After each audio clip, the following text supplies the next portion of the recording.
Ahmedabad Saint Xavier's લોયોલા school દ્વારા pop Francis અને કાશ્મીર હુમલામાં માર્યા ગયેલા નાગરિકોને શ્રદ્ધાંજલિ આપવામાં આવી.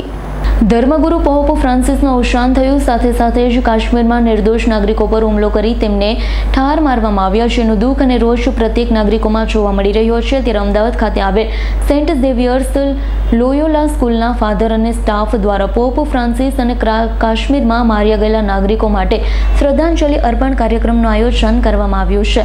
પ્રાર્થના દ્વારા પોપ ફ્રાન્સિસ અને 2 મિનિટનું મૌન પાડી માર્યા ગયેલા નાગરિકોને શ્રદ્ધાંજલિ અર્પણ કરવામાં આવી. તેઓની આત્માની શાંતિ માટે પ્રાર્થના કરવામાં આવી છે. ફાધર સેડ્રિક દ્વારા બંને ઘટનાને દુઃખદ ગણાવી શોક વ્યક્ત કર્યો છે. આ દરમિયાન સ્કૂલનો સ્ટાફ ઉપસ્થિત રહ્યો હતો.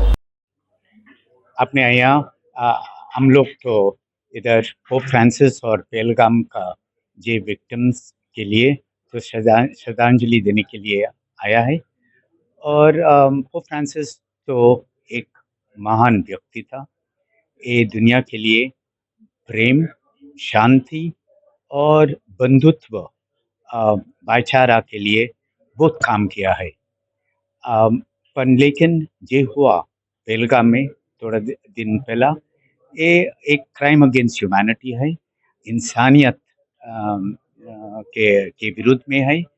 इसलिए हम लोग ये विक्टिम्स के लिए श्रद्धांजलि दे रहा है और पोप फ्रांसिस के लिए श्रद्धांजलि भी दे रहा है. संजीव राजपूत સાથે દેવાંગ શાહનો રિપોર્ટ, S9 ન્યૂઝ, અમદાવાદ.